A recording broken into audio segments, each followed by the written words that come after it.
All right, family, we are live. Welcome to another show. I got a great guest today on the show, man. We're talking about IT and the emergence of AI and how it's going to affect everything. I want to welcome to the show, my man, Theo Wolf. What's going on, bro? Can you hear me? There. Thanks very much. Sorry, I was putting the sound on another tab. Yeah, I can hear you. Can you hear me? Are you good? Yeah, I can hear you. I can hear you. Yeah. Hold on. Okay. Okay. So yeah, thanks for wanting me to be on your show. I'm having a good day today. Again, I've been a fan for a long time. I think it's really good. I'm glad that you're in Thailand. I love Thailand. I've been there many times, and I think it's a great place. So we have a lot of good conversation points. Again, we're trying to advocate to Black men to travel abroad and to get into tech and maybe work in AI. So let's talk about it. Yeah, excellent, man. And man, you come highly referenced. Like I said, I was playing basketball with my man D May just last week. Dominating on the basketball court, and he had mentioned you about him making the transition from the medical field over to the IT field and everything like that. And he was just talking about your courses and everything like that, man. So you come highly recommended, brother. I've heard about you so many times from so many brothers, just in casual conversation. Not even bringing anything up. It's just like, hey man, I'm going to taking this class, taking this course. Have you heard of Theo Wolf? So man, appreciate you helping the brothers and everything like that, brother. Yeah, I started this process back in actually in 2020. So what happened was I was on a Reddit forum. I've been on various various men's related forums in Reddit for years, and I talked about during COVID how to work in cloud. And my salary had increased from $300,000 to $600,000 during COVID. And so, oh, wow. Yeah, so two guys who were prisoners. They were felons. They were both they were working as fishermen, and one was in Washington, the other was in California. They both reached out to me and they said, "Hey, look, can a felon do this? Like, what do we need to do in order to work in cloud?" And I explained to them that, yeah, of course they can do it. It didn't matter what your background is, anything like that. I mean, I can help you learn cloud. So I helped the guys learn, and they went from knowing nothing to become in AWS. They became solutions architect professionals in about 5 months, which was unbelievable. And then they got a job during COVID. So they went from nothing from like $30,000 a year as fishermen to $120,000 as solutions architects. And it was one of the best transitions I'd ever seen. So I thought, okay, well, I've got something. I have a program. Okay, I tested it there. So then I tested it with some other guys, and they didn't do so well. So I made the Black Manosphere Conclave. I worked with Little Big Nate. Shout out to him. And we made the first one in Atlanta, and I paid for it all. And we got about 80 to 90 Black men together. And I started teaching them remotely how to do AWS, and that's where it started. We started getting guys certified and hired, and they were making six figures.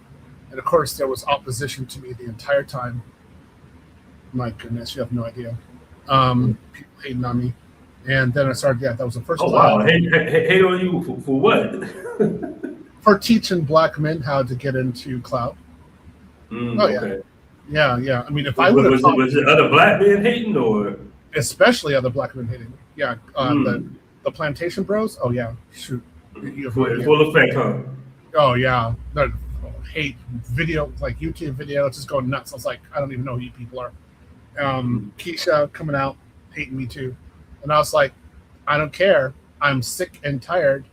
I'm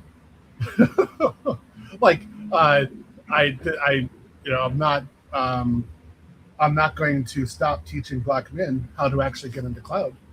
And I just kept on doing it. So I had one class, and we had another conclave in Philadelphia, paid for that one. Then we had actually 4 classes before we had our second conclave in Atlanta. And past that point, we just kept on having more and more guys get jobs. Yeah. Okay. So before we get into the IT and the courses and everything like that, just tell us a little bit about yourself. How you got into this. How many countries you've been to, stuff like that. So how many what? How many countries I've been to? Yeah, how many countries have you been to? Oh, I've been to over 40.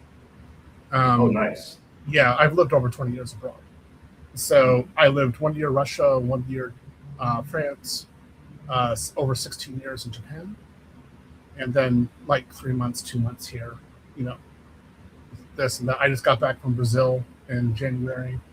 I did 2 months straight in Brazil, 2021, 2022, for example. So, I mean, I've traveled all over the world. I speak 4 languages. Yeah, Oh, nice. Okay. yeah. Yeah, you was mentioning that Japanese is like easier Asian language to learn. It's the easiest one. It's so simple. Hmm. Japanese is simple language. You can learn the entire phonetics again in 10 minutes. It's just a Mm. chart. That's it. It's a simple chart. It's very easy to learn. Mhm. The Thai? Are you kidding me? Oh my goodness! The amount of phonetics and like linguistic like phonology that you need to have for Thai is actually really high. It's no joke. Um, Mm. Japanese is said the same way every single time. Every Mm. vowel is stressed. It's simple. Like an e doesn't become a, or Mhm. like a becomes a, something like that. A is a, e is e, Mhm. o is o. Always, no change. Boy, simple. So simple. It's Okay. an easy language. Yeah, And what other languages do you speak besides Japanese? I speak Russian. Russian is Oh wow, you will love it out here in Pattaya then, especially my neighborhood. well, yeah. Just because I go for quality, not quantity. What can I say? I know Oh, what I know. I okay. know what's going on out there. There's the same thing Uh, in Japan. There were plenty of Russian women where we're like, yeah, we know what you're doing. Yeah, I don't think I'm going to deal with you. Yeah, I'm just going to let you go. right. I know you're hot. I get you. I know something's going on there. I'll let that go. Okay. And so you speak Japanese, Russian, what else? French. Yeah, French. Okay. yeah, Nice, man. yeah. Nice, man. And what got you started traveling? 'Cause I know a lot of guys it's the military or like. So was It it? was, to be honest, it was like back in the 70s and 80s. My parents were military contractors, so they were Mhm. doing special work like with education in Japan. So that was I was there for 3 years as a kid, and then I decided when I graduated from high school I wanted to go to France, and then I did 1 year in Russia, and then I did 1 year at the Sorbonne in Paris, Mhm. and that was it. Like it was amazing how easy it was for me to date university educated women in Europe. Like, boom, done. And then the United States, the pushback, the lip, um, the the attitude that I was getting, and I just thought of it. I was like, "There's no way." And then Japanese carers came back because I had been there before, and they were just so nice to me. They're so amazingly nice. And I thought, why not Mhm. Japan? So I went there again back as I was an adult when I was 24 years old. Oh boy, I had a time of my life. It was amazing. Loved it. Okay. Okay. Let me catch the super chat real quick, man. By Kobe Thanos Timbo. $8 super chat, man. I appreciate it. So glad to see your country is maturing. My country has always been mature, bro. I teach you how to make truly FU money working in tech and take 3 months off a year. But you have a disdain for me and my people. Cheers, have dinner on me. I don't have disdain for anybody, especially another group of people, man. That's not true at all, bro. All right, but I appreciate the super chat. Keep it on Wow, moving. that was new from what I'm used to. Yeah. Yeah. I don't have a Most disdain towards anybody, most of man. my guys who graduate my program, well, I say if you graduate my program, that means you get a job. That's the Mhm. standard for graduation. So most of them get 120,000 and above. There's Okay, some okay. guys who get lower because they choose that way, but most Mhm. of the guys get above that. And so I think that's great. I got guys making quarter million, 300, 400,000, $400,000 a year doing cloud. And then all those guys, most of those guys are passport pros. They're not coming back to the country ever again. Yeah, that's the thing, man. It's like I say this all the time. Most of the guys that I meet outside of military guys, because we know we got a lot of ex-military, a lot of active retired disability military guys. That's going to be, I would say, damn near the majority. But the next tier of guys is going to be always IT guys. Yeah. You know, and they have different schedules. See, it's different because I meet more IT guys really in like Colombia and Brazil because of the similar time zones, right? And I might meet more military guys out here in Thailand because we're 12 hours ahead for the most part. Right. But I would say IT guys is definitely like amongst the passport bros types of jobs, like really up there. Well, because it's a good job, it's great benefits, it's great paycheck, and then if you're living abroad, it just goes so much further. And then there's always companies who want to hire you. There's no lack of job opportunities. I mean, right now, like normally in winter, there's not that many job opportunities for tech. I mean, there's some, but it's not really the hiring season. And this is one of the best hiring seasons I've ever seen this winter, which means the spring is going to be intense because they get their fiscal budget usually for April. So they start making the hires in March because they can spend the money in April. So I'm just totally surprised. I've never seen anything like this. There's just so many opportunities right now for cloud. It's just massive. It's cloud and AI together. Okay.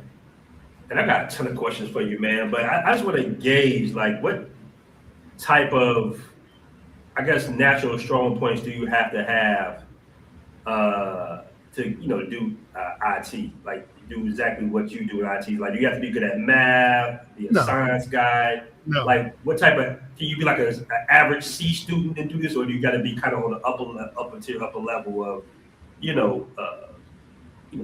I guess mathematics and science, engineering, and stuff like that? You have to be able to follow instructions.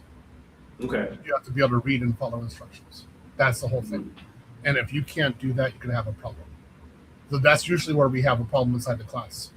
I tell somebody to do like instructions like do 1, 2, 3, 4, and they think that 1, 2, 3, 4 are arbitrary or optional, and then they fail. And I tell them no, because this is how you do it. It's 1, 2, 3, 4. This is it. This is a documentation. This is how you do it. But yeah, hold on. Hold on. Let me address the chat real quick. I gotta go to the guys up there. It's a cloud control. So SoundMind 96 $250,000 entry level. I didn't say entry level. What I said was that I have students who are making $250,000, 300,000, 400,000. I never said it was entry level. So you're one of the guys that needs to learn how to listen to what I say. And if you're not listening, you're going to fail in life. Got it? All right. So what's this LinkedIn network looking to verify any of this? There's nothing to verify. What it is you need to verify how to learn English and understand English communication. Got it? I'm not playing here. I've been on channels like I get people like you start talking crap. I go right at you. All right. Just making sure you understand who I am. All right, BMT. I'll let you keep on going now. I don't mind at all, brother. I don't mind at all, man. So like for a lot of guys, like I said, my man D-May, he's making that transition from the medical. And I know guys that, probably driving trucks or, different various of jobs that want to live overseas long-term, want to work remote. Yeah. And you're saying that almost the average, C student can apply themselves here in this IT industry. I'd say the felon can do it. The guy who he was a GED. He can do it. So is it anything to have to do with like you need a college degree to do anything? No. Or you still can. Okay. No. There's plenty of guys in tech who don't have college degrees. I've worked with them before. It's not an issue. It's the big thing is, can you follow instructions? Like we're going to tell you to do things 1, 2, 3, 4. Can you do 1, 2, 3, 4? Because if you can't, then we have an issue. So if I tell you, like if I show you instructions and this is what you do, this is how you do it, and then you can't follow what I'm telling you to do, Mhm. then we have a problem, right? So the guys who make the money, who make the intense money, they know process, and they are able to follow instructions, follow documentation, and they do the process, and then they know how to do troubleshooting, and they know how to ask questions and communicate. Those are the guys who make the money. If you don't if you're not paying attention, if you're not following instructions, if you're just like feeling and saying, well, like, I don't know how to do this, can somebody help me? And on the job, that's not going to work. So in the class, we expect you to be acting a certain way, and I do tell people, like, hey, look, I'm going to show you how to do it. I expect you to be doing the same thing. I expect you to be doing homework. And then you have questions. I expect you to come to class and actually ask questions. If you do it that way, you can have no problem. Like, my program works. And I would say anywhere in IT, this is true. This is how IT is as a field. You have to be Okay, so real quick, can you break down the different, like, guys, categories of IT? Because I got guys in the chat asking about cybersecurity, cloud, like which what are the categories here? Well, cloud is a platform. Okay. So think of it like you have your computer right now, right? Mm-hmm. So cloud is just doing your computer in a virtual environment abstractly, where you're interacting it with your browser. That's it. The same thing with just everything. It's just abstracted. Security is security on a platform or within code or an application. So that's what security is. It's you need to. I always say what people want to do security is, you need to know something before you can secure it. So, for example, if you don't understand house construction, if you don't understand house architecture, then you can't secure a house. How would that work? Right? So you need to know it first, and then you can do security. The same thing for AI. You actually need to know something about applications, code, platforms, and then you understand why to use AI and how it is actually implemented. But okay, hold on real quick. Yeah. You know what? Go ahead, finish. I want to go back to AI, but go ahead, finish. You have to understand actual platforms first, because most of the time, for example, if you're using AI, right, using ChatGPT or something like that, you can talk to it, you can have it generate something, but in terms of doing work, you need to understand why you're doing it, like why you're using AI as a tool. So if you don't understand the context, AI is unable to do anything for you, because it's only as good as the prompts that you give it and your understanding of the environment. So if you don't understand the environment, AI isn't going to be able to help you. Okay. Yeah. Okay. And as far as, so AI is technically a category of IT. Okay. Oh yeah, it's a major category right now. I would say AI is a category of data analytics, honestly speaking. That's usually path. So if you're doing really advanced data analytics, AI is just going to come right out of that. It's a lot of algorithms. It's basically taking that analytics to another level, such that it's semi-thinking. You're training it to think. So it's anticipating like using analytics to anticipate what you're going to act or what you're going to say next or what you're going to want to do next. And it makes sense in that matter. Okay. Let me get super chat and we'll get right back to it. Shout out to Bobby 0009. Shout out super chat, man. I really appreciate that. He says, good evening. I just started watching this stream. My question is, does CompTIA or CompTIA A plus, CompTIA A plus count as a good way to wind up working remotely? Could it be enough to live well in, let's say, I guess, Sao Paulo? Yeah, I say, are you pulling my leg, bro? This guy is pulling my leg, and this must be one of my students right now. Okay. Thank you for the super chat. I'm totally 100% against CompTIA. Okay. Yeah. I think that's what I was learning. That's what I was learning at one point when I was looking into IT. This is the problem with CompTIA. What happens is that they market it mainly to black men, and then also the military does the same thing. And then they're thinking like, oh yeah, they're saying you can get all these jobs, blah blah blah, on it. And what happens is that you just follow this process, and it's not what the companies want at all.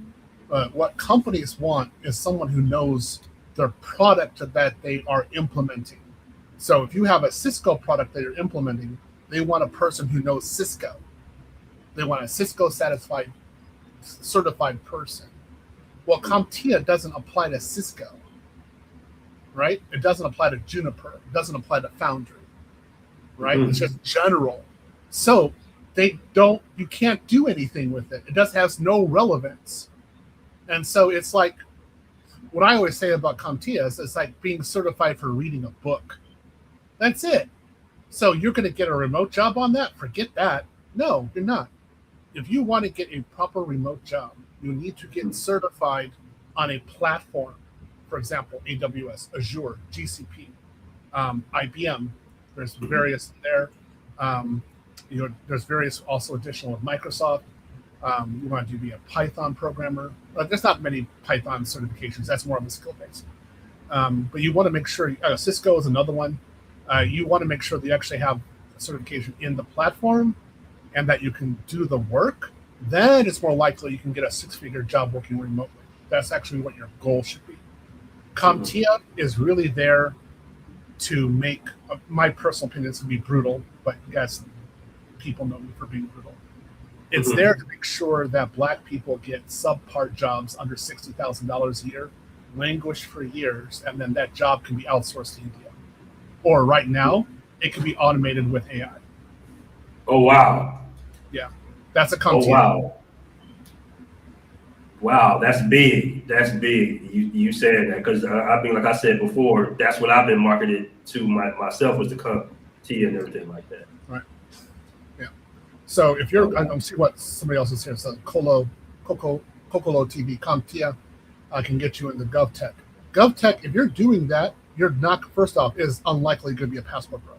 It's going to be very hard. Who said that? Kokolo TV. I don't see that. Kokolo. It's right there. Okay. Is it CompTIA can get you into government? Okay, go ahead. GovTech. Okay. I hate Security Plus, just straight out. I'm going to say it and get it. You have a lot of black people doing the minimum regarding Security Plus and CompTIA. You should not be going there. You should be going for the CISSP. The CISSP is the actual certification that you actually want because it is truly internationally renowned. Security Plus with CompTIA can get you to some government jobs. You will not be remote working with that. They're going to check on you, make sure you're not going to get there. You're not going to be working overseas. You want to be getting the CISSP. That's the actual certification. What we have, again, which really frustrates me, is Indians are not going for a Security Plus. They're going for the CISSP. Zaddy is not going for CompTIA Security Plus. They're going for the CISSP. All right? Asians are going for the CISSP. It's mainly us folk who are following this do the minimum line who go into CompTIA and then think, I can get a government job. That's just a manifestation of welfare. That's it. Forget the government. Stop it. Go into the private sector, get a decent certification, work remotely, make 6 figures, 150 or above, actually specialize. That's how you want to do it.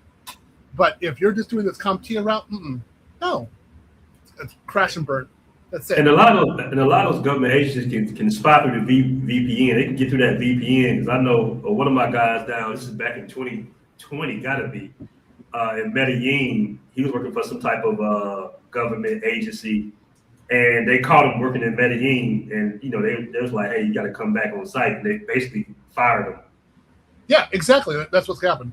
I'm going to go to the next comment. He said, "If you add CCNA, look, Kokolo TV, look." Stop this minimal stuff, okay? I passed the CCIE written 3 times. I passed it for switch routing and for security. The CCNA is nothing. Stop the minimal stuff. Right now, I'm teaching CCNP and helping people get CCDE. I have a 2-year course. I have a goal of getting in there. CCNA is a basic level course designed for you to work a job that can be outsourced to India or done by AI. So what I don't want is Black people having this narrative again of doing the minimum with CompTIA and CCNA. I am sick and tired of it. No, we can do better. I have students doing by far better than this in all kinds of levels, getting real certifications, SAP, which is Security Architect Professional. What is it? They're like professional certified architect in GCP. They're cloud engineers with Azure. They have Kubernetes certifications. I've got guys who are doing really well, doing high level work. None of these guys are doing CompTIA, and they have real certifications. So, look, go for the high level stuff. All right. It says CompTIA security is required for government. No, CCISSP. You want to go for that. If you're going for Security Plus, that's the minimum for government IT. All right. The CISSP is what the market wants. So the government does CISSP and CompTIA. The market does CISSP. Go get the CISSP. That's the certification that you want. And that's a Certified Information Systems Security Professional. That's the level that you want to go for, guys. Don't go for low. What you're basically doing is this. You're saying like this, all right? Don't go for the NBA. Just go for the local JUCO, like the local junior college. Play there and get a scholarship there, and you're on the level of the NBA. Really? Well, why don't you train for the NBA? Why don't you train for the real money, for the real stuff? No, I just want to do JUCO. This is important. Yes. This is very important, man, because a lot of guys might be misled. Oh, it's an epidemic with Black men. It's huge. It's all over the place. I see it. It's so frustrating. So since I came back to America in 2011, I have seen this happen time and time again. You get Black men doing CompTIA, then they stay at the same job for like 5, 10, 15 years, and then that job gets outsourced. There's no growth, and then they're sitting there thinking, well, I'm going to make it, or I'm going to get a level promotion. Nope, doesn't happen that way. And then they lose their job. They don't know what to do, and they have CompTIA certifications. That's it. And I'm like, stop it. That's not actually how it works. Stop it. Anyway. All right, I'm catching a super chat, but man, Flight Matter, shout out to you, Flight Matter for 200 top by. He says, I'm an engineer. Unless you have 3+ years of work experience, don't expect to easily get a 6-figure remote tech job that allows you to work abroad. Many or most companies won't allow you to work abroad. Okay, so I have over 25 years experience, and I have over 100 students who have less than 3 years of work experience, and they're making over 6 figures. All right? Okay. So it's not your experience level, it's how you know how to do the job and applying yourself and being prepared. So if you do the projects, if you follow instructions, if you do group work, you're going to make it. But if you're just doing the minimum, you can have 30 years of experience. You're not going to make 6 figures. You have to apply yourself. And what about the working abroad part? You can work abroad from day one. I mean, that's just the way it is, because there's ways of getting around it. What you're thinking about is whether or not you have a remote job. If it's hybrid or on-site, no, not going to work. But if it's pure remote, you can figure out how to work abroad. It's not hard to do. So what I would say, like, again, the flight madness, this is an example of FUD, fear, uncertainty, and doubt. These are people who don't know what's really going on. If you're properly prepared, you can do this. And I have plenty of students who do it.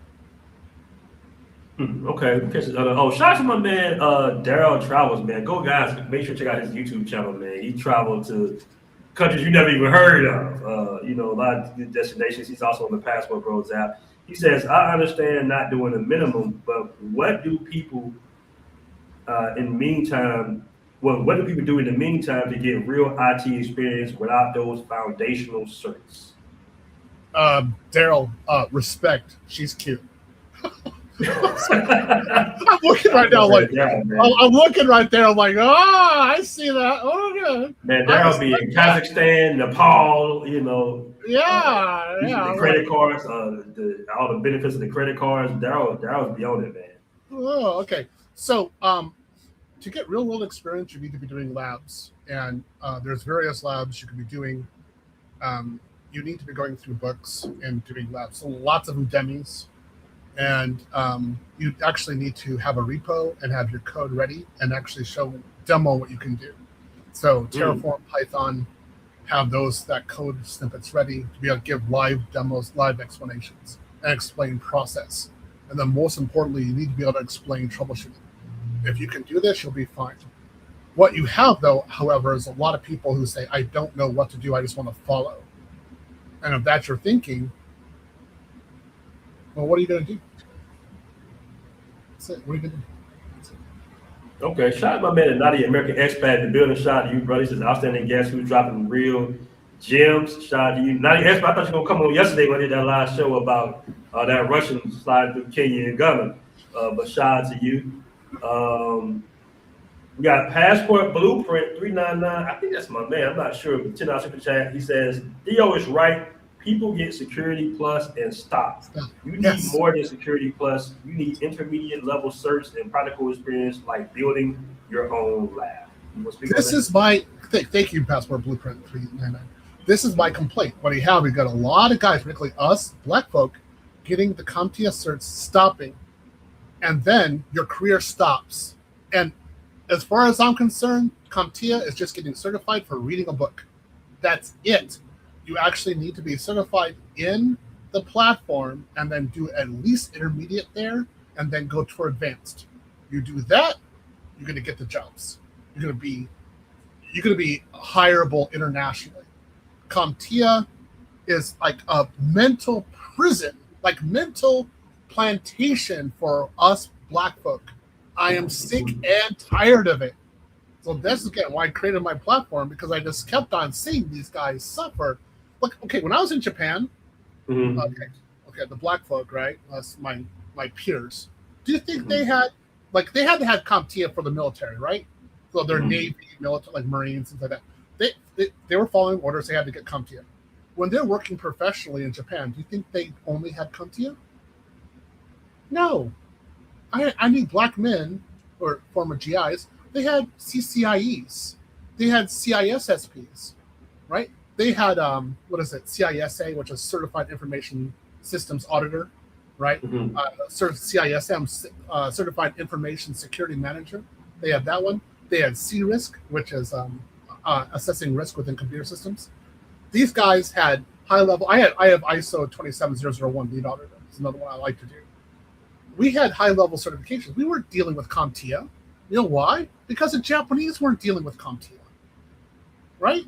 Why? Because the Japanese engineers had real certifications, so we had to have real certifications. I come back to the United States. It's like comical. It's like boondock cert. Like, what's going on here? So, CompTIA, I'm going to get a real job. No, you're not. No, you're going to get a job that can be outsourced. And I keep on telling it to guys, stop doing that. All you're doing is giving all this money to the CompTIA company for its certification for their test program, and they're just getting money. That's it, and then you're getting stuck in a dead end job, and then that's it for you. You're not going to make any money from that. Okay, I got my man Kales 3137 with the $5 super chat, man. I really appreciate that. He says, I'm taking an AI ML course through the University of Texas. When my program is finished, should I take a platform-specific program? What's the course info? Okay, so what I say is you need to understand 4 major things. Okay, first is foundational models. So you need to understand foundational models in Bedrock and for Vertex. And that's Bedrock is AWS and Vertex is GCP. That's if you want to do cloud. Next one, you need to know very foundational with Oyama, which is what we're doing in class. Oyama is a very basic AI client you can put onto a computer, and you can train it to do various modeling work. So why I say these 2 first is a lot of implementation of AI in the office is only going to go that far. Most offices don't know how to use AI. Over 95% of AI projects in the last year failed because companies don't know how to implement. So if you go small steps and say, this is how you implement, this is what the goal is, this is the definition of it, this is how I'm going to do it, you're going to get in there, you're going to get the project. So you need to be practical. What is the bare minimum? How low can you go in order to do it? All right. So those are the first two. In cloud is Bedrock, Vertex. On your computer or on a server, it's Oyama. Next one, prompt engineering. Prompt engineering is huge, especially chain of thought. But any kind of prompt engineering, you need to know how to do it and do it for a purpose. Prompt engineering is massive. Okay, with the current systems of AI that you have with the big ones, ChatGPT, Claude, Grok, those ones, prompt engineering is actually very relevant. All right. So you need to know prompt engineering for those platforms to use it for a company. Then the last one, you need to know, if you really want to get into it, you need to know multi-agentic RAG, reinforcement learning, in order to use theoretical models for a company. And that's something that you're having right there with the University of Texas. Again, I'm here in Austin. That's where probably what you're learning more is something more theoretical. What I say to you is this: you need to be able to understand practical implementation, because if the company isn't able to understand what you're saying, they can't use you. That's the problem. So you need to understand where the company is and then talk to them about how to use AI. If it's too high, it's not going to work. They're going to sit there and say, I don't know. Then if you don't know how to explain your skill set in a practical manner and how it can practically benefit a company, they can't use you either. So this is all about communication and expectations. Okay, so you basically saying IT, you're working alongside AI. AI is not really challenging or taking the jobs away from the guys in IT. No. Let me explain how this works. There is the AI-enabled engineer. Okay? So AI will not take your job. The AI-enabled engineer or the AI-enabled employee will take your job. And that person can use AI to replicate your job task. So you need to know how to utilize AI so that you can be more effective in your work, and then they have additional need for you because you're so productive, you're so efficient. All right? So for example, if you're a lawyer who uses AI, then you can get rid of paralegals. All right? So then the paralegals, they need to know how to use AI, become AI-enabled paralegals, so that they're more effective, and then they can give better value to lawyers. Then they can actually be used. So I'm sure, like for you, okay, you've been using YouTube for a while. I'm sure you're using some AI products within YouTube in order to help you do your streams, right? So an AI-enabled YouTuber can produce by far more content, by far more shorts, by far more clips, and make larger revenue than one who's not, right? That's what we're talking about. So what I always say is, at this point, if you don't understand how to use AI for your job task, somebody will figure out how to use AI for your job task, and then you'll be gone. That is going to happen. It's on the level of it being 1995, and you don't know how to use a search engine. Like, oh, I don't know how to do a search engine. Well, somebody who does know how to use a search engine is going to take your job. It's like that. Okay, so I interviewed my man Skylar maybe a couple of months ago, and he mentioned that if you can do your job online overseas, it's probably going to get taken by AI. No. No, not at all. If like the jobs that I do a lot of cloud. What is it? I do cloud security, AI within the cloud AI architecture, things like that. I use Wiz. I do that kind of architecture kind of work. You need a human being for all that work. You don't. AI cannot do implementation.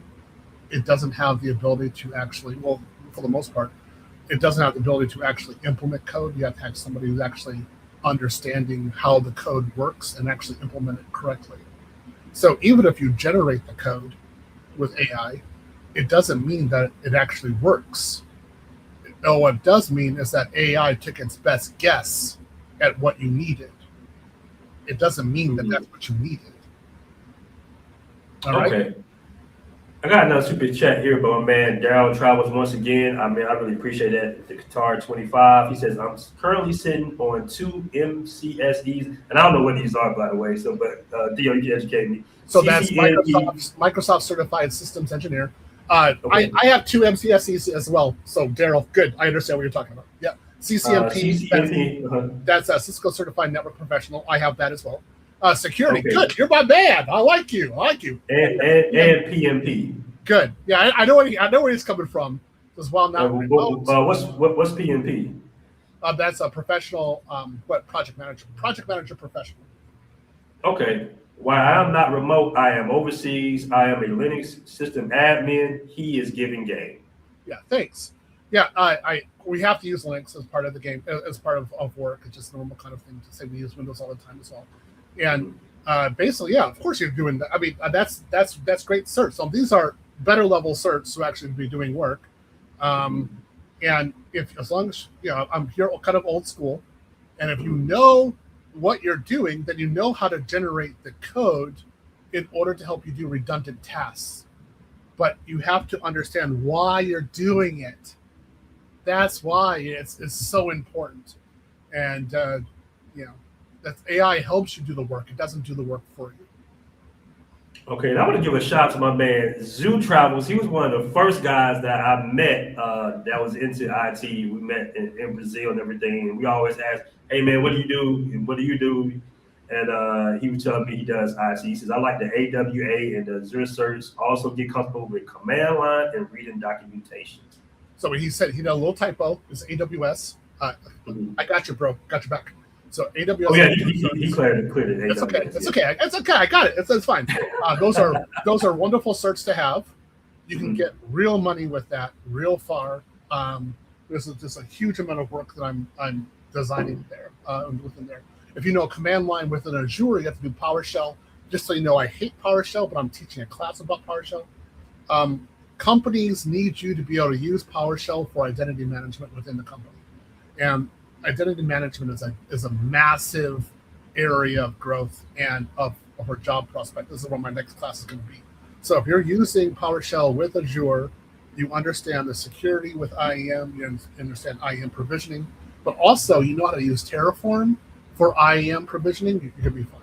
You're going to do really fine. Now, you're talking about Harvard CS50, Intro to Computer Science classes free on YouTube. That's actually correct. There are plenty of free resources. So if you want to use those free resources and also Udemy's in order to learn, I'm all about it. Go for it. Go learn it. That's great. But when you're talking about actually getting a job, you need platform-based certifications, not general. General doesn't get you anywhere. Not in a real, in a company enterprise level. This is not going to get you there. You want to get those jobs because that's where the real money is. I always tell people, stop thinking government. Get rid of the government. Start working private sector. That's where the real money is. Shout out my man Dow Travels again with the Qatar 10, man. I really appreciate it, man. You really into this show. I appreciate that. He said, I use AI daily to troubleshoot crazy issues. I'm using it too. So you can basically, you can use Oyama. So you got your log files and you have your error messages. You can feed that directly into Oyama and have it analyze what the problems are. I use ChatGPT in the same way. So I have it connected to my Visual Studio Code. And as I'm having errors come out with my code, which I have errors, it comes out and says, hey, look, I think you did this wrong. I think this is the reason why you did this wrong. And that's relevant. I need to know, what I need to have some suggestions about what his problem is. But I want you to understand, when I'm troubleshooting, AI is a suggestion. It's the same thing like Google is a suggestion. Overstack is a suggestion. different sites. Reddit is a suggestion. I, as the employee, have to have enough knowledge to make the end decision regarding what the actual problem is and implement it. So AI is a tool. It doesn't do the decision making for you. Right? Okay. It's kind of like, let's just a little relevant. Like I have some of my students on here. Okay, let's say I went to Pattaya, right? And I said to ChatGPT, I said, okay, I'm here. I want to date a Thai woman, right? I see some honeys out there. Give me methodology of actually dating them. How should I approach them? And give me some basic Thai to understand some phrases so I don't sound like a total idiot, just an idiot, not a total idiot. All right. So let's just say that, okay? And ChatGPT would actually give me those answers and give me some education about how to approach Thai women, how to have like certain mindset, right? That's true. When I go on the street, I'm not getting ChatGPT on my phone and say, hey, honey, you gotta go talk to my phone. She's gonna be walking down the street, right? I need to be able to implement. I need to have personality. I need to have game. I need to be able to have my eyes engaged, make her laugh, do body movement, right? I need to actually know what's going on. So in this case, just like in the office, AI is just a tool to help you. You have to implement. You are the one who actually has to get this done. So if you want something like someone like Daryl has in that photo, which is I'm kind of jealous of this. It's pretty good, right? If you want something like that, you need to know how to implement. You need to know how to talk, communicate. If you do that, you'll be fine. You don't get that with AI, and you don't get six figures with AI. AI will help you, but you're not going to get the end result with that. Okay, and I got my man Flight Madness with a 200 top bot. All right, he says, I'm an engineer, 4 years degree. Theo is suggesting that you lie to your company by using a VPN and other methods to work abroad. If you get caught, you'll be unemployed overseas. Not a smart move. We got a little smoke there. I don't. This is fear, uncertainty, and doubt right now. And I want to tell you this. This is the kind of words that are given to black men to keep them on the plantation. So what I am, okay, you got tugmen going into the house, like into a slave house, and say, I got the path for your freedom over here. This guy, the Flight Madness, he's like, no, I like to stay right here. I don't want master to know that I'm gone. He might be angry. Brother, what are you talking about? Get out. Look at this guy. BMT right there. He's looking pretty happy right now, right? You want to be like him? Get out of the country. Use the VPN. What are you talking about, Flight Madness? What, are you insane? Yeah, you use the VPN because you get to go abroad and actually have a decent life and get married and have children and escape the hell of the Western world. That's why you do it. You get out of the plantation.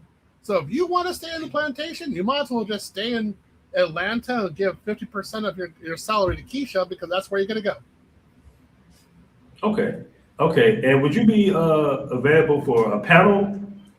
Sure. Okay, I'm just going to drop a link. We can still keep chopping it up, but I'm going to drop a link if guys want to come on and, ask some questions or anything like that as well.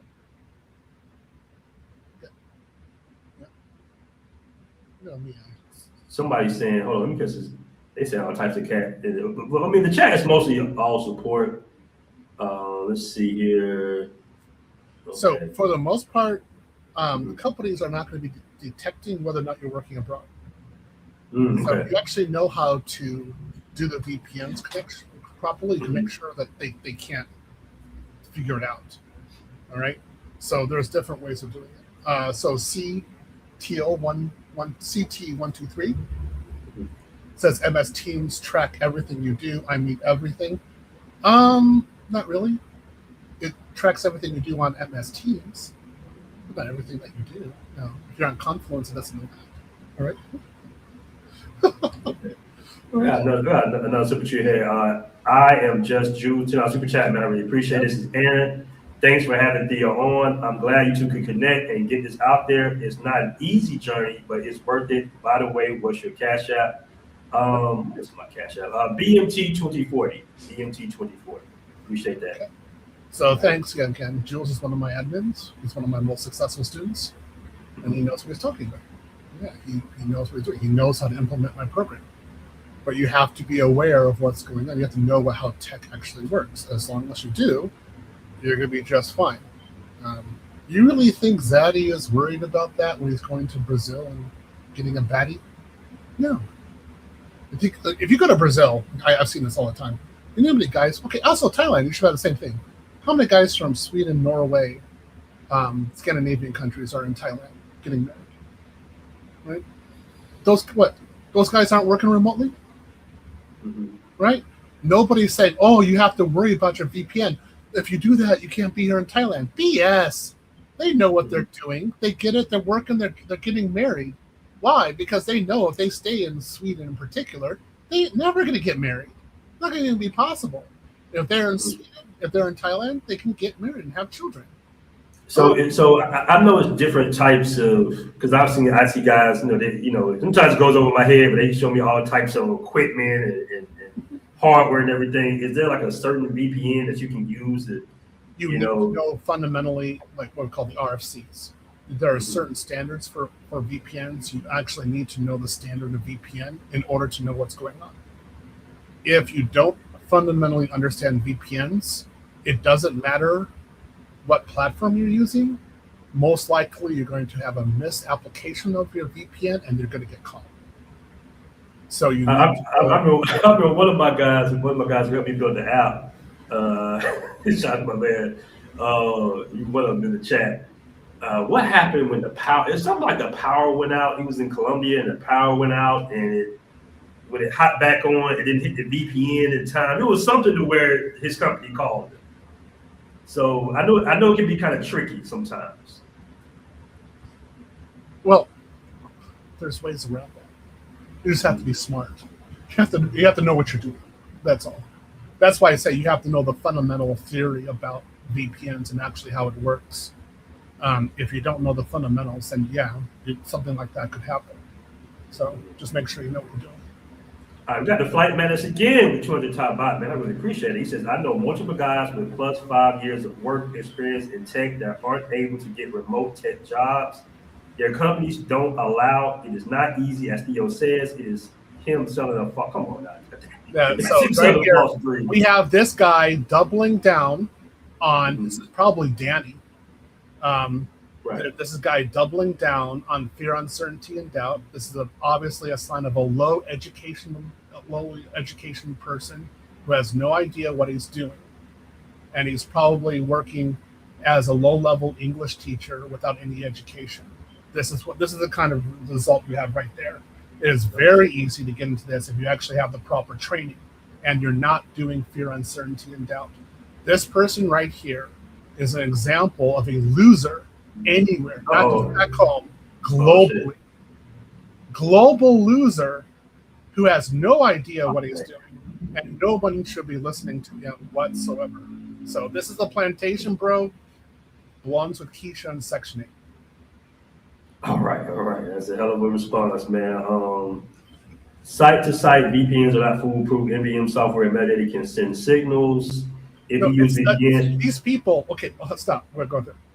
Go ahead. People in the chat, do you know RFC 2401? Do you know what an IPSec tunnel is? If you don't know what an IPSec tunnel is, you don't know RFC 2401 through 2412, then you don't know what VPNs are. You don't know the fundamentals. You're talking crap. If you understand the fundamentals of IPSec, of SSL, then you know how the VPN works and you know how to take care of yourself. If you don't know RFCs, then you're talking crap. Stop it. I always say this in my class. I get really pedantic on my students. I'm saying basically, you have to understand how the theory of the VPN works. If you don't understand how IPSec works, then you don't know how to use this VPN. This is why you start talking crap. And then you aren't able to protect yourself. I travel abroad. I don't have a problem. Right? They don't know where I am because I know how to use a VPN properly. I know what I'm doing. I have a VPN constructed properly to make sure nobody knows where the hell I am. Yeah. Okay, my man Zeus says if you use VPNs, try to use VPN servers with residential IPS and have redundancy in place. with residential IPs actually. Okay, And then IPs, okay. yeah, and then have redundancy. Yes, that's actually true. I'm sorry. So if you use a VPN, what you need to do is actually connect back to your house, and then the company will only see the IP address of your house and won't see where you actually are. So that, but there's other ways of doing it as well, but they'll never know where you are. Okay. Okay, shout out to UCBS $2 super chat. Really appreciate that. A tech related question. I'm studying software testing. I'm learning the basics of manual testing with additional training in automation testing. Is this a solid career switch for an older worker? No, your job can be done by um, basic, like first year graduate Indians, or it can be done by AI. Okay. It can be done. So you need to know AI and how it's used in software testing, and then become more effective at it. But at this point, I just want you to know, an Indian college graduate with Oyama can beat you at your job. No problem. So is that one of the things that guys got to be weary of? Is to kind of stay on top of their search in order to not get outsourced to India or even AI? It's a skill set, making sure that you can actually implement. That's it. It's really is a skill set. Okay. Shout out my man Passport Blueprint, man. It's been a minute. How you doing, brother? What's Been a going minute, on? man. Yo, good to see you, bro. Yeah. Good to see you, Passport Blueprint. Good to see you. I haven't spoken to you in a long time. I agree with Theo with the whole CompTIA thing. First and foremost, going for A, don't waste your time. Please don't waste your time on A+. If you really want to know cybersecurity and stuff like that, because I was in cybersecurity, working on my cybersecurity startup company right now. The best thing is learn about networking to start off. If anything, that's the best thing to do, because you're going to have to know about networking, whether you're going on the cyber side of it or the IT side of it. Networking is the first thing you should. So skip this whole A+ thing. Thank you. Yeah. Yes. Whether you go, who you choose as your vendor, that's up to you. But don't waste your time with A+. You got to have multiple certs and multiple trainings, like I mentioned earlier. Because I got Security Plus, I got Certified Ethical Hacker. I just got this summer Certified Threat Intelligence Analyst because of the startup I'm doing right now. You have to have multiple certs. And I'm also going to be working on the CISSP as well. You got to have those multiple certs to actually get into these careers and stuff, because just having Security Plus is not enough. So you're going to have to make a major investment. Also, I have labs. I create, I have VirtualBox on one machine, and on my Mac I have UTM. I have labs that I practice and build stuff on and utilize that to practice my skill sets. If you don't have a lab that you're constantly practicing on and building stuff, you're screwed, because you got nothing to show for it. I have a GitHub page where I can demonstrate that I know this stuff. One of the other things in my company I'm going to be doing is vulnerability assessment and management. I show my work knowing that I can do this. I can do the assessments and all that other stuff. You really got to show these employees that you can do this job and you have this practical experience. So it's not just the certs. That cert can get you but so far. If you don't have this practical experience and you're doing this on your own, it's a waste. Yeah. Thank you. Okay. Yes. Okay, we get super chat real quick. Travel Lover 7833.9 to the super chat. I really appreciate it. It says, if Theo can work anywhere, why is he in the USA? I was recovering from various things that I've been doing. I'm leaving this year again.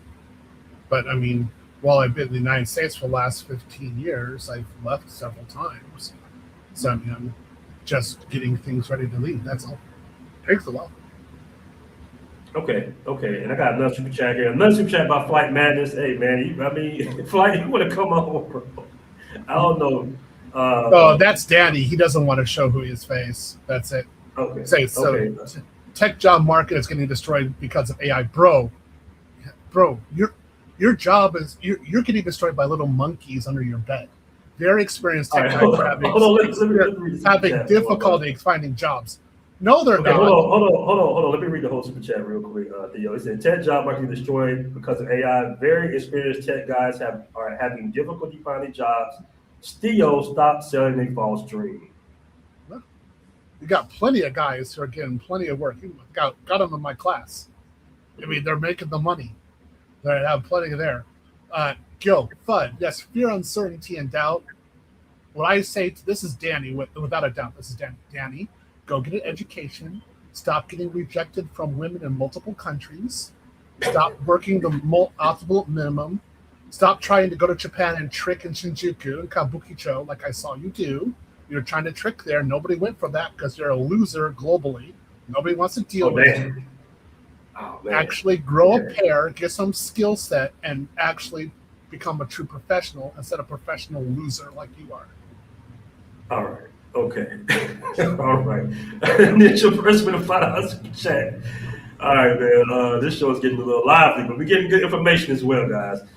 Fear, uncertainty, and doubt. There's a setup guy in Theo's group for working remote. I helped write it and got other guys working abroad. So you got people in the chat that's verifying, what Theo has going on. Basically. Yeah, that's another one of my admins. He knows what he's going on. Yeah, he's very good. He knows exactly what he's doing. Going abroad sometimes going to take you a little while, and for me, I just set myself back up. So I got some more things done. Right now, I have to get the house actually fixed so I can get on the airplane and sell the house. Once I'm done with that, I'm gone. I'm out. Okay. Now I want to welcome my brother James to the show. What's going on, James? Long time no hear from him, brother. What's going on? Yeah, I'm back in the States.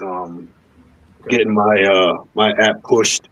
You didn't give me enough advice, so I got to come back to the States and get it about getting your app going. You blew me off. No, I'm just fucking with you. Hold on, I did not. Hold on, James, I did not believe off. Don't tell these people that because they're gonna do a show. DNT blowing people off. No, man. We just my app is way too complicated. I didn't realize how complicated it was because I kept adding stuff because I had to. So now I'm trying to find like IT guys to help me run it. And you guys are giving me advice on doing this. I'm not trying to get on your show and get advice, but I'm just saying, like, how do you get these guys to say, look, man, I'll give you 2% of the company and you help me build it. I pitched the idea to you, and when you like it and you know it's a great idea, you join in. What's up? James, I love you, brother, but you kind of going off topic a bit. Yeah, I'm a bad. All right.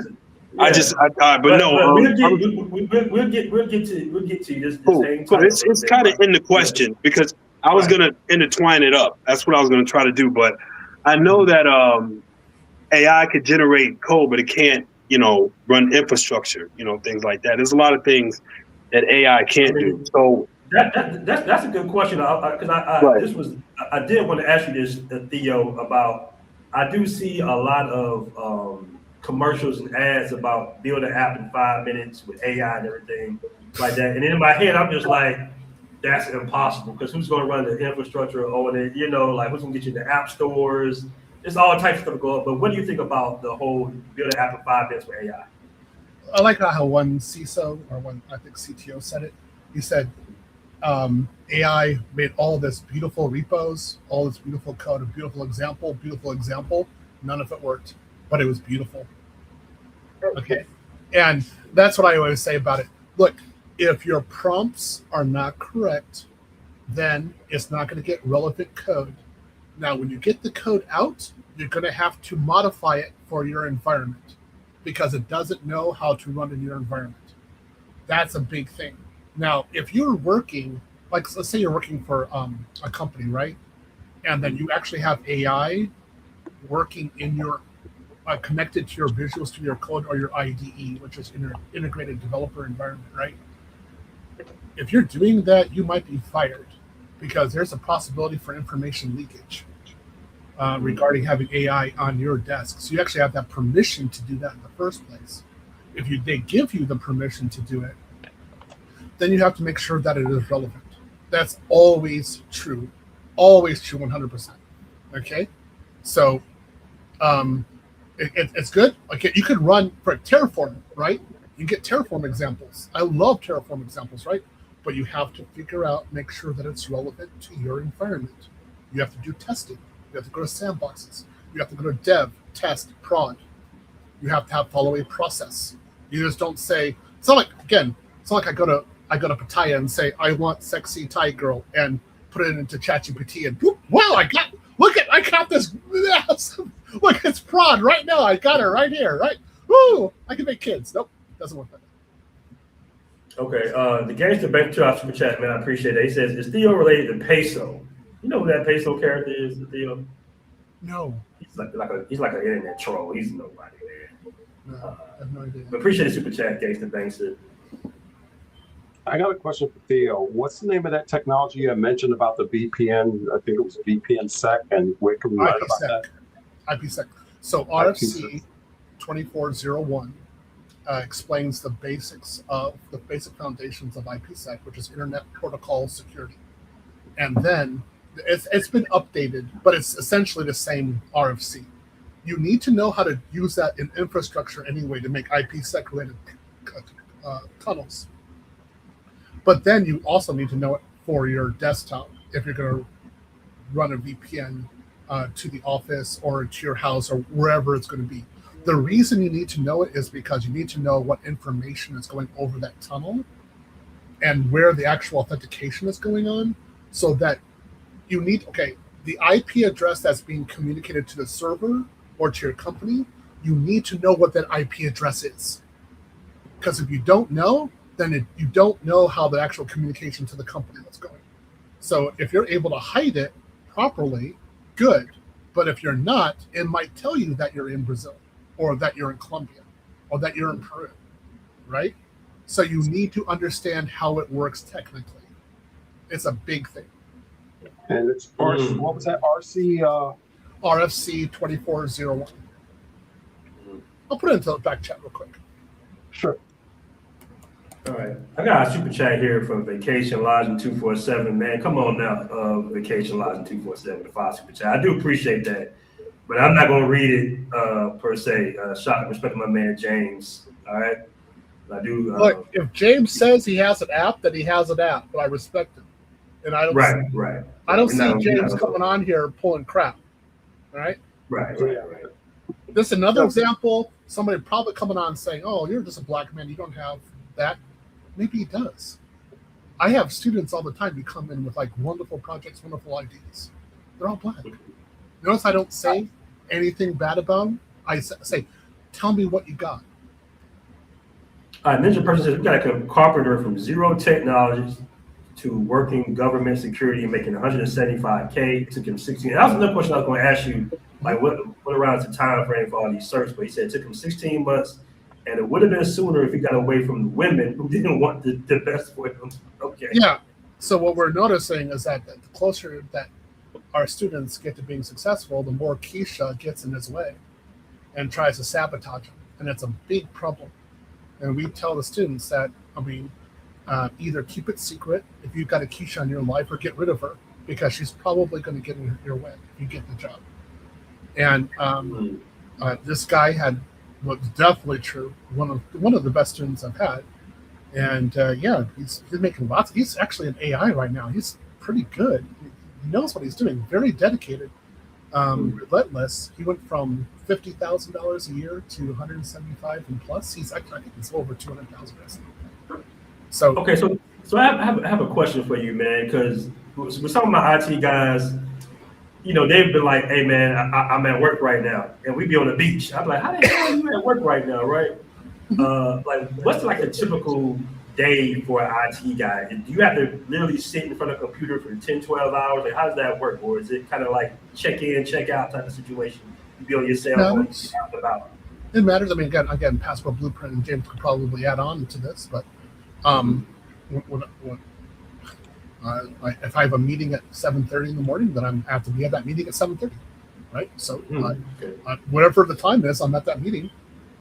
The big thing is make sure you're on time for all your meetings. If you're working remote, that's huge. Make sure you have your cam on if possible, and that you're speaking and contributing. If you do that, you'll be fine. And then if they chat to you in Teams or Slack, make sure you answer those immediately. As long as you've got that, you can do what you want.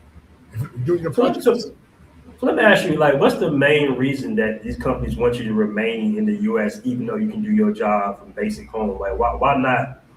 Is it because I know in one case, one guy said that Thailand was too close to China and China be doing spyware, stuff like that. But why not allow people to, work abroad, basically? If you can work from home, what's the difference? Okay, all right. Regarding China and spyware, you can get infected by spyware anywhere if you're going to certain sites. So that spyware is based upon your behavior, how you use your computer, regardless. Okay, I've had employees where I've had to do security forensics work because they went to Russian sites. They were sitting here in Austin. They went to Russian sites. They got infected. Blah blah blah blah. So just don't do spicy content on your computer. That's how it works. Okay, so not all companies, but some companies want you to work only within the United States, and they have some sort of legal compliance for that. That's the way it is. What I say is, it's a risk. If you're working for those companies, you know what you want to do. You need to just be an adult about it. Yes or no. You make that decision. That's it. Other companies, they do not care. Literally, they don't care. The first time I saw remote work, I was in Japan. I was working for a Japanese company, and we're a security company. Our pen tester, white guy. Do you know where he was doing his pen testing from? Where, Brazil? Beaches of Pattaya. Mm. Yeah. He was like, I don't want Japanese women anymore. I want Thai. And that's what he was. He was on the beaches of Pattaya in 2002, dating Thai women and pen testing from the beach. Yeah, I remember meeting a brother in Sasua on the beach with his laptop. I was like, that's the first time I saw that. I'm like, damn, you working? He had like a pina colada in his hand or something like that. He's like, yeah, man, I'm at work right now. Yeah, just to add to that, like there's certain contracts, like if you're doing stuff with the government, it's what they call no foreign, meaning you can't be foreign overseas. You cannot have to be in the United States. Now the DOD just came out with new compliance for cyber. I'll be taking that course next month. I got to know what those compliances are. And like Theo said, laws and regulations that you have to follow as far as data being transmitted, and that's one of the things is being transmitted overseas, and that's basically on the government level. Now, as far as other companies, some companies just don't care and they just do it. Yeah. But that's the risk they're going to take as far as getting their data breached when you go overseas, and that's a risk. Some countries don't have a robust cybersecurity program like the United States, where they can, your data is protected, and that's a risk you're going to take. Yeah. But it's also the liability on you that you're going to probably incur or something. Yeah. So you just have to be smart about it. What I always say is you need to understand what's going on and be really, really, really smart about things. As long as you do that, you'll be fine. There's certain cybersecurity protections and legality that you actually lose when you just go overseas without implementing anything on your laptop before you just run overseas doing IT work or government contracting work or anything like that. Illegal. It doesn't matter what you're doing. So if you definitely contracted with the federal government, you don't want to play around with no VPNs. You don't want to do that. That is suicide. You let them know you want to work overseas, and you'd be surprised how many they might even be happy that you want to do it because they have slots they want to fill, and you're just a person for it. You let them know they're gonna take your PC, and there's things they're gonna do to it. I'm not IT. You guys probably know what they'll do to it. And from what I understand is nappers or ciphers or something like that they have to implement on your PC And when they get it back to you, they'll have something that you got to go over, you got to read, you got to understand, probably a little exam you got to do. And once you pass all that, take off. Yeah. And when you do that right and you do things right, over time, you don't know. When you get good with the federal government, when you do certain things, you're naturally going to start making more money and moving up in position to where you're the one who's calling the shots, and you get to tell them, I want to work in Japan. I want to work in Germany. I want to work in Thailand. So be smart, guys. Be sharp. I know the federal government, and when you play your game right, and it is a game, trust me, I worked in HR. It is a game. It is absolutely a game. You do everything right, there's gifts for you. Plain and simple. We say that in HR. There's gifts for you. Do your thing right and clean your nose right, and there's gift for you. And it's another thing too. They tell you some people can't take this. Bow your head when you have to. Some people can't take that. I ain't bowing my head to nobody. Okay, bye. Yeah. Lost me at the end a little bit, James, but okay, we got you. How about I lose you All at the end, man? You better listen to that if you want to work for the government. What you do, you ain't got to worry about that. But people who want to do, you better listen to what I said. I know what I'm talking about when it comes to that. Okay, brother. Okay. So Theo, I don't know how long you still got here, brother. You answered a lot of questions. Do you want to just to give guys a rundown on how to join your class? I can keep on going. I don't mind. This is interesting. So there's a lot of FUD in your chat. So I will. I mean, the chat is mostly supportive, but you got some guys who are questioning certain things. But hey, that's I should be on a dark alley. Well, yeah, they said in the chat that one guy said you don't have a app.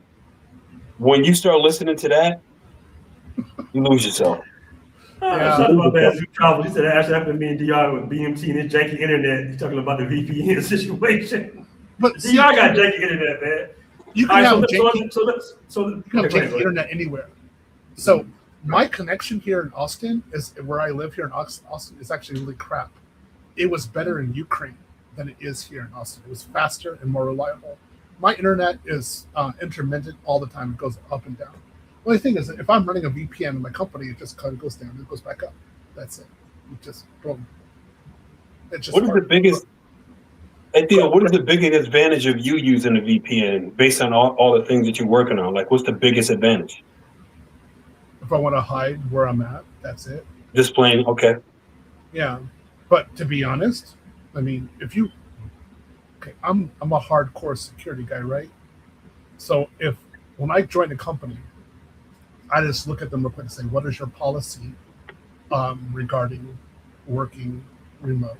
And then I understand what it is. And then I say, what is your ability to monitor where we are? And then I'm usually technical, right? So I go through the tech and see what their monitoring software is inside of their company. And I'm like, you have no way of monitoring where I am. Okay, I can do what I want. Bye. I just do what I want because I know they don't know where I'm going to be at. But if they have certain detection engines, I'm like, oh, you do have the ability. So then I see how the VPNs work and if I can spoof it or not, if I can use a VPN for that. If I can't and they got me, then then I have to deal with that. Since 2020, I've only had one company that could detect me. Do you have students that got government jobs or government contract jobs? Yes, I do. None of them are working remotely. Oh, no, sorry.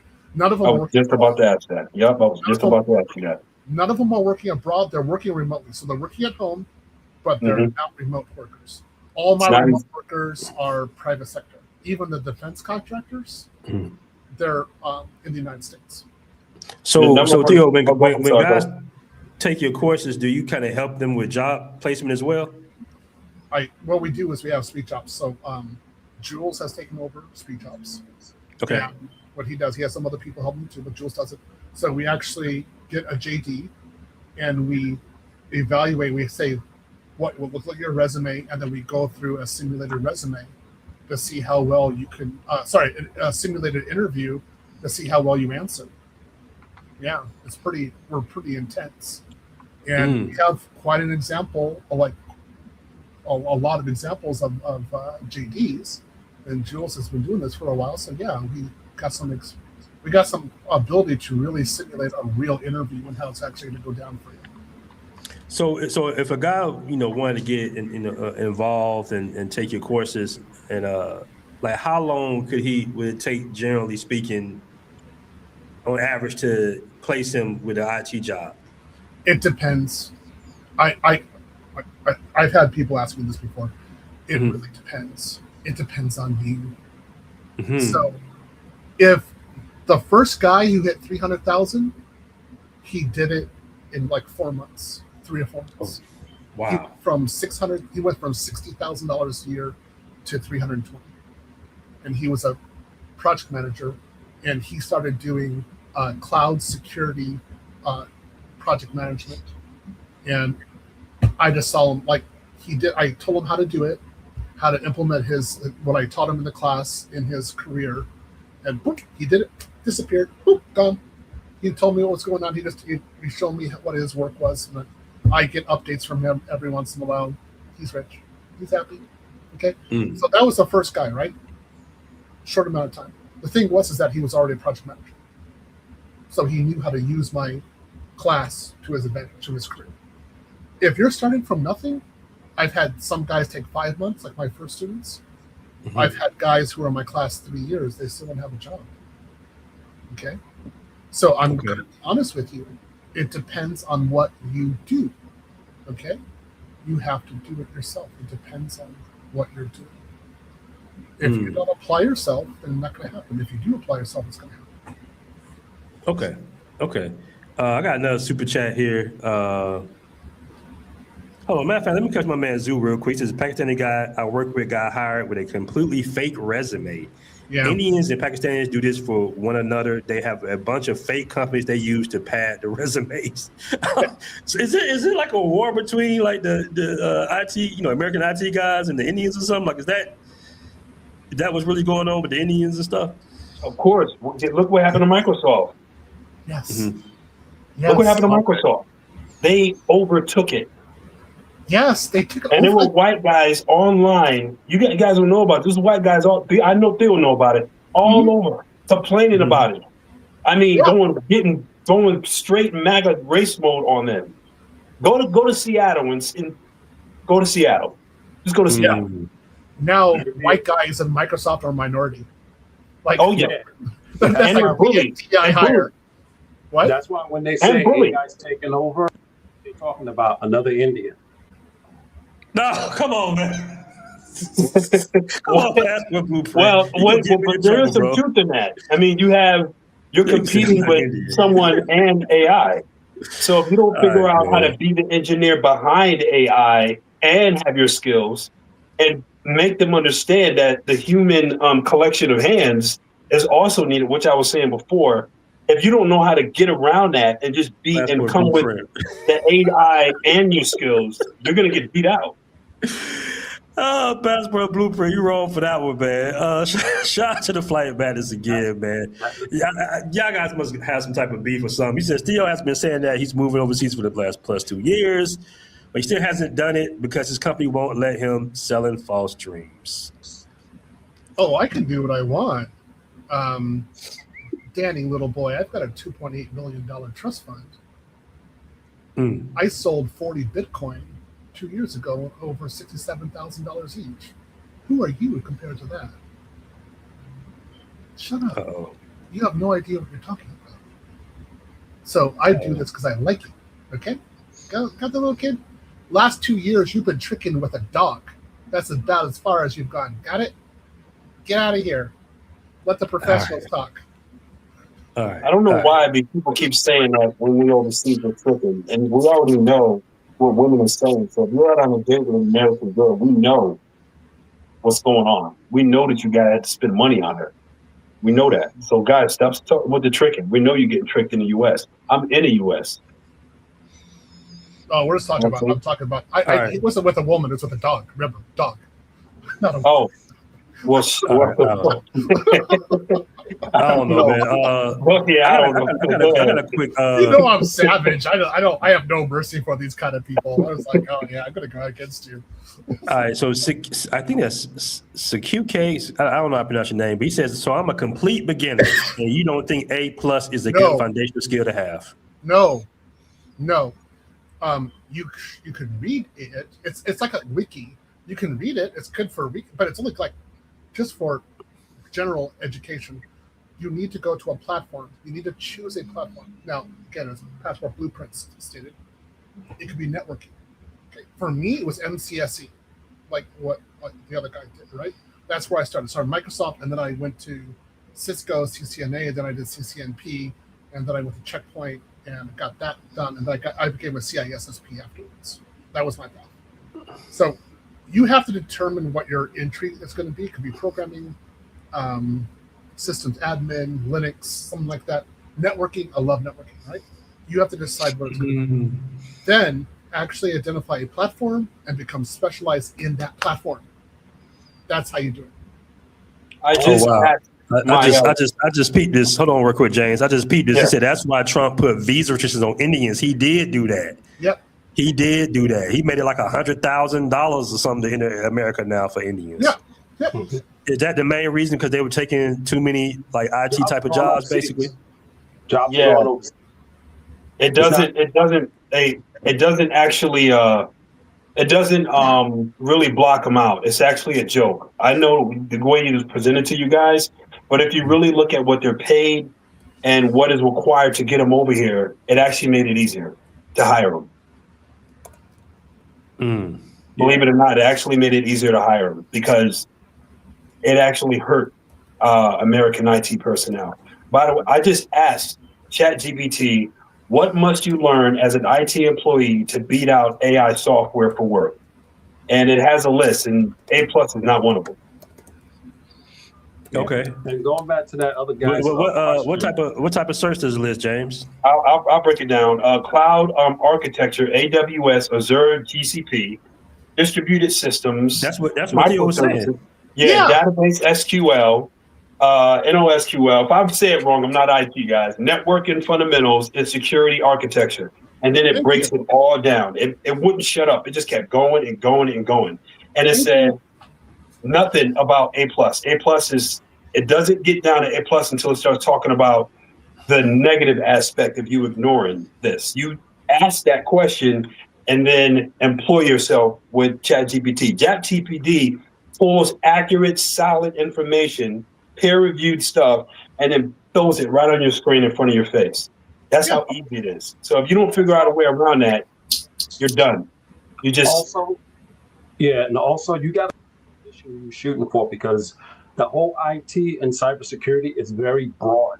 What position you want, and you have to build those skill sets and get those certifications based upon those positions. You just can't say, "Well, I'll just get this cert." What do you want to do in this industry? Right. Yeah. You have to figure that out first. Yeah, that's what I always tell all my students. My new students who come in, I say, "What do you want to learn? What is your goal? What are you trying to achieve? I want to know." And we have that little conversation. And if the person is, "Well, I just don't know," I'm like, "You can have a hard time, because like you're going to university and you have an undeclared major, so you're just kind of wondering." Right? So what if somebody wanted to build apps? What category would that be up under? That's programming. Programming, okay. Okay. I don't. And with like, is there a lot of hard coding that you have to do within this, or very little coding? Ask James. He got the app. What's that? So when you built your app, do you have a lot of coding? Was it hard? A lot of coding. I have 2 gigabytes of code, and I did it. Why? Because I have a creative writing background, because I took marketing with my graphic design degree when I came out of UConn. And that's what I started working at an ad agency, and I hated it with a passion. I thought it was my dream job. I couldn't believe I'm working in New York City at an ad agency. And, it really got me. But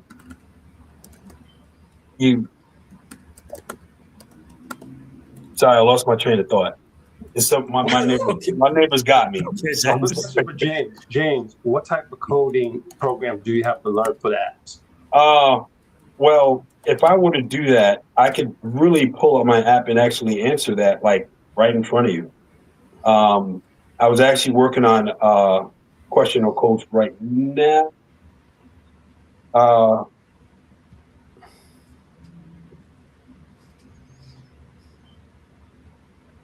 Just ask it like right now. All right, while you do that, James, hold on. Yep. Dow Travels with the 25 Qatar says, if I were to do my IT career again, I start with networking. There is still a need for solid net admins, and it's a great way to pivot into security. That's what I did. I mean, I started with IAM in Active Directory, and I hated that.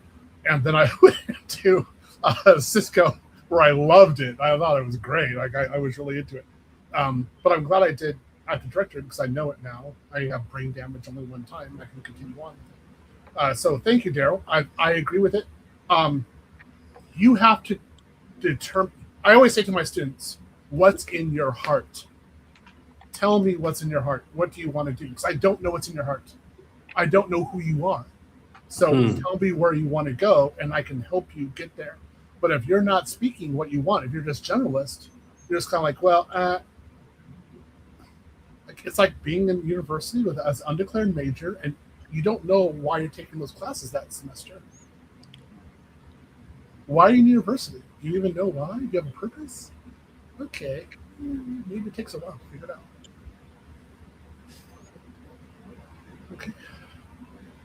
Okay.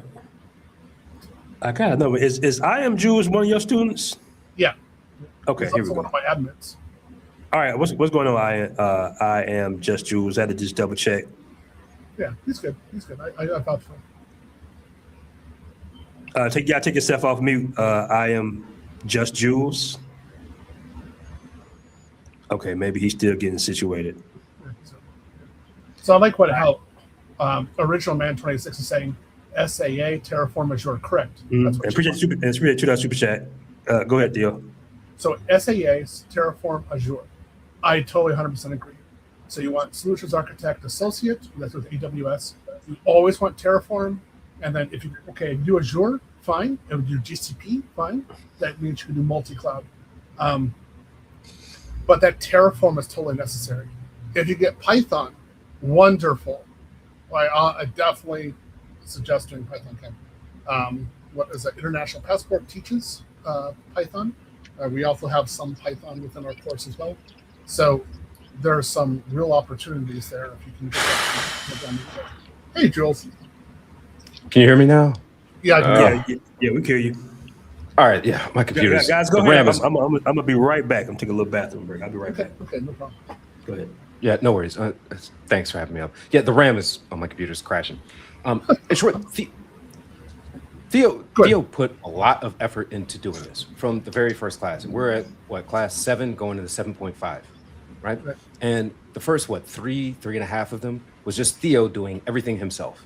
So this was teaching people the fundamentals of cloud, the fundamentals of automation, and the fundamentals of security, right? And then he also taught them, how do you optimize your resume? How do you optimize for interviewing? And then how do you actually learn portions of coding, right? Not everything, because Theo's not a full dev. I mean, he is, but that's just not what he does, right? And he explained a lot of this opaque thing that is IT to someone who is pretty much new, right? And I'm someone who is relatively new, but I wound up understanding what he was trying to teach and then applying what it's not easy. No one is saying it's easy. It took me, I actually think I did it in a relatively fast path to get hired. And now I'm doing pretty damn well, right? So I started in September 2023, December 2023, which was the AWS CCP. And then two months later, I failed the SAA, the Solutions Architect Associate. And then 2 months later, I retook it, I passed it. And then at that point, I was interviewing. took me about 60 interviews to get my first offer. No, 80 interviews to get my first. The Google Cloud Professional Cloud Architect, the Professional Cloud Security Engineer, and then the AWS Security Specialty, right? And I've also interviewed with over 100 companies. I've gotten accepted and offered a salary over 100 grand, usually about 145 grand on average, by about 20% of them. It's not easy. It is not easy.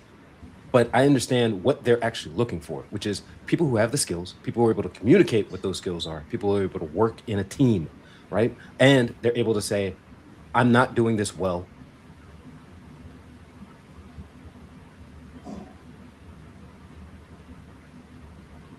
Then you're able to make small leaps forward and then bigger leaps forward and bigger leaps forward after that. And look, I've seen the guys who failed. I've seen the guys they've gotten to have come up because of that. Or they have a spouse who is insecure about where they're going to go, right? Or it goes to making real stuff. And I've talked to these guys, and I've been one of these guys, not married, but going through this kind of identity formation. So if you want to do something that is not easy, but it pays very well, and if you're able to understand the fundamentals and put in the work, you can have a very successful career. You can understand how you can set up a router or a modem router, Ethernet connection via, IPSec tunneling. You can set it up so that you can route it back to your home in New York or Georgia or wherever, so that it looks like your own.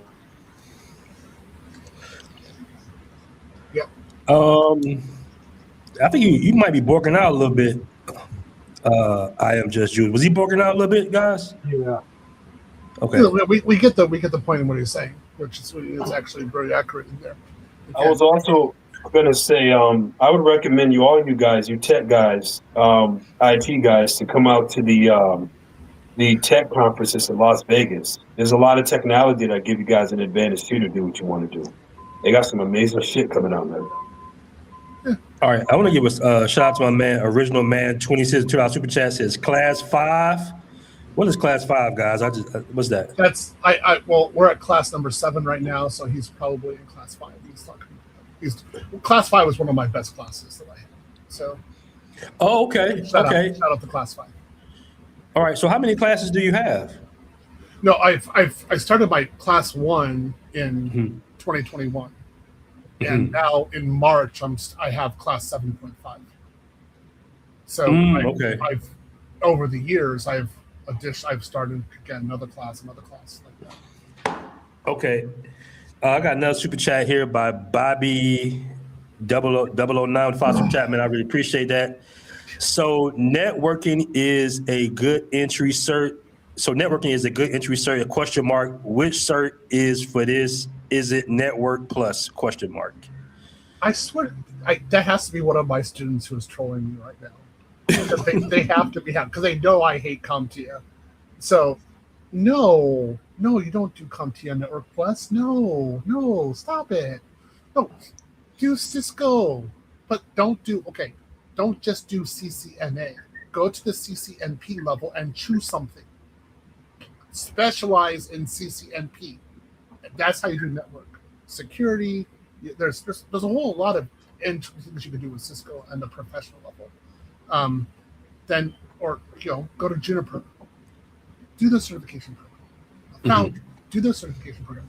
It just make sure you know the platform, networking in that platform. Then you're going to get the job. Okay, that's how you do entry. Okay. Somebody mentioned class 6. All right. They talk about your classes, man. You got your students up in here. Yeah, there you go. Thank you. Yeah. Class 6, great class. I like them quite a lot. All right. Shout out, man. Zoo Trials for the 5 Super Chat says, great show this evening. Gotta bless you with some good old USD. I appreciate that. Shout out to my man Zoo.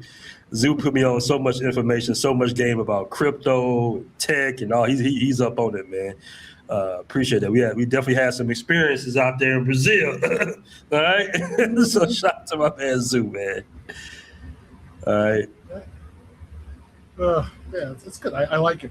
But the thing is, again, the panel can collaborate on this. The big problem is that we have a lot of black men who are obsessed with CompTIA. And our point is, stop it. That isn't where the entry point should be in tech, and that it will not get you the career that you want. CompTIA is dead end, and as far as I'm concerned, it's used to train a job to understand the job requirements, so it can be outsourced to India or AI. That's it. Stop doing CompTIA. You don't see Indians saying, I'm going to go do CompTIA so I can get my visa to America. No, they don't say that. They actually they have the proper education, they have the proper certification, they come in ready. They also have the networking. They work in groups. The other problem is the other gentleman was talking about. Black men primarily are lone wolves, and they do CompTIA by themselves. So if they learn something, they don't know how to talk about it. So when they go to an interview, they're not ready, they stutter, they're unable to provide a clear and precise explanation of their work. So they come in clueless. This is the problem. They need to be working together. If you work together in a group and you talk and you're talking about the problems, you are more likely going to be ready mentally to get that interview, to have that we call speech ops, to be able to explain what you're doing, the technology, the purpose, why you're relevant, your skill set is relevant to a company, you're more likely to get that job. We're about getting the job, not about passing something. We want you employed. We want you making money. All right. Sorry, I didn't mean to cut you off. They don't hire people how to wire functions. They hire people how to bring, how things come together. It's a mix. If you don't mind me, I'm on my mobile device now. My computer was freezing up like crazy. You good? You the RAM good? was overclocked. Anyways, they hired hiring is a different animal than actually knowing what to do. Like if you met anyone in IT, a lot of these people are autistic, for lack of a better word. They're poor communicators, but they might know their stuff very well, but they just do not seem like the type of people you want to share a lot of time with talking to, right? The goal is to be the guy who can solve problems in a team, which is why Theo does a lot of group work, right? He's like, form a group, because this group of 5, 10, 15 people is going to be very similar to what you're going to find on the job. Those guys who you're going to work with day in and day out. And I'll tell you this, most of my work is done like this, except for most of us don't have our cameras on, right? It's 10 to 15 people in a team who are solving a problem for a platform, or we're solving problems that are coming from other people in their platform. And we're just troubleshooting. And we'll meet up for like one-on-one meetings, and we'll go back to what we're doing. But a lot of it is, you got to solve the problem. You're going to be sitting at the desk. You're going to be drinking a lot of coffee. If you smoke, you're going to be smoking, but you're going to be working the problem. That's it. Okay. Ninja Person says, working together, say they so my winner soldier chip says I can't work with other black men. Okay, Ninja Person. No, he's having fun. It's just that's okay. That's yeah, that's what, because we get out students all the time and say like, stop working by yourself, because the level of your performance is much lower than guys who are working in groups. So Sometimes it's important that you do need to learn how to work by yourself, especially with the government, because we look for people who can think creatively, how to look up information, how to get the answers. And you have to understand the basics, because HR, we have to learn how to understand what you need to know how to do and how to creatively use that information to solve problems in complex situations. It's the basics of HR. And then we just use that to write up your job posts. We never really have to do a job analysis unless it's brand new. But when it comes to IT, we have to show that we did kind of somewhat of a job analysis, because your job is forever changing, like all the time, every day, because of cybersecurity, because there's always somebody on the outside fucking with everybody. So, well, technically it's not cybersecurity, but we can do cybersecurity stuff, right? That's one of the labs that we've done with Theo. Like a lot of it is setting up the whole environment that someone doing some cybersecurity would actually have to do that on, right? So like, what does that actual platform look like? What does the infrastructure look like? What do you have as far as your NAT gateways? Any open networking? If there is going to be open networking, most of it's not going to reach the public internet, right? But then, all right, let's say you do have a public-facing application. How are you actually going to set up a failover, disaster recovery, all that going on, right? And I'll tell you this: it took me 8 months to get this, but I put in everything. And I tell people, there's a movie from the '90s called Gattaca, right? And it's really good because it's about this brother who's like a genetically perfected brother and the brother who's like just a normal guy. And the normal one always beats his genetically perfected brother. And he always asks him, how did you do it? And how did you always beat me? He says, I never saved anything for the swim back. And that's what I tell a lot of guys is like, if you're going to do this, you have to go all in. You can't do 2 or 3 things at once. You have to really dedicate yourself. And once you get in, like I've gone to a lot of meetups in my local area. And I've been in like IT in this domain hard for about 2.5 years. I'm better than 90% of the people who've been doing this since undergrad. I'm more relevant certifications than them. I make more money than them.